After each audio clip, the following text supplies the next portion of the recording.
but it's the cash that Yeah. speaks, right? Well, if we're all, let's try to bring it all home. Like, what suggestions would you give to people considering going out of network? Like, what's the scariest part and how to overcome that? Because I I, hear stories that people just don't want to do it because they're afraid they're going to lose patients and all these stories. But how would you do it, Aaron? Like, what are your well, first thoughts? thing I'd say is go find yourself a practitioner that's done it. It's not that hard. You have to pay a little bit more attention to how you're running your practice. Um, get your patient experience squared away to where it's nice and it's smooth and things are working, and then go and look at the crappiest insurance plan you got. Oh, and then make sure your marketing's okay too, internal and external. Then go look at the crappiest insurance plan you have and drop it. Okay. And when you drop the first one and you find out your life doesn't end, and you might even be a little bit more profitable and a little less crazy, you'll go, oh, this feels pretty good. Who's on the chopping block next? Because this is literally the way that I dropped PPOs years ago. Because it came around one year and MetLife decided they didn't want to pay for periodic exams. And I'm like, I'm sorry, I'm doing the work. If you don't want to pay for it, I don't want to work with you guys. I'll see y'all later. And there was a whole tirade of stuff that happened after that to get out of there because they don't let you go easy. And even once they let you go, they keep putting your name out there so that employers think there's lots of providers, whether there are a lot of providers or not. So they play all these games. What I'd like to see is take away most of that antitrust stuff from dentists getting together and talking.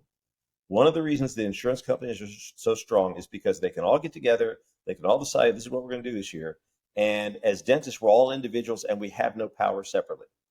If you made it so that dentists could get together and say, look, we're just not going to accept X, Y, and Z insurance because this is ridiculous. And across the nation, nobody accepted Delta crappy insurance. I can guarantee you they would change their tune tomorrow. Did you know that Delta has a section in their contract that is an anti-collusion clause, and if you sign up with Delta, they can sue you if you go talk with other dentists about it? You can put all sorts of illegal things in all sorts of contracts. And if someone came in and said, it's illegal, I don't care if someone signed it or not, it is illegal, and we are no longer going to be supporting this. So if you go and sue, that's cool, but your persona non grata. You don't even make it to court because we've already decided this is not okay anymore. Yeah. Yeah. But people say lots of things all the time. What do they call it? We're non-compete contracts, Those almost are like unenforceable. almost unenforceable. Yep, that's what I was gonna say. And in almost every associate contract that exists. Okay. And they're just about unenforceable. If they can make you believe that you have to follow this, deal's done. You know, Ashley, what do you think to wrap this subject up? Like, what needs to happen? How do people go out of network? I mean, I think, yeah, there's lots of people who have done it. There's lots of colleagues who have been through it. I love Aaron's suggestion of doing it like you don't have to leave them all at once and make it super scary. Like you can, slowly rip the Band-Aid off. And it doesn't have to be as dramatic as it sounds. It's kind of more of a transition than a black and white overnight is my suggestion. Mm-hmm. Brian? My suggestion is do it. Cold turkey? All of them at the same time? No, you got to transition, but you got to be better. You got to be better. Right.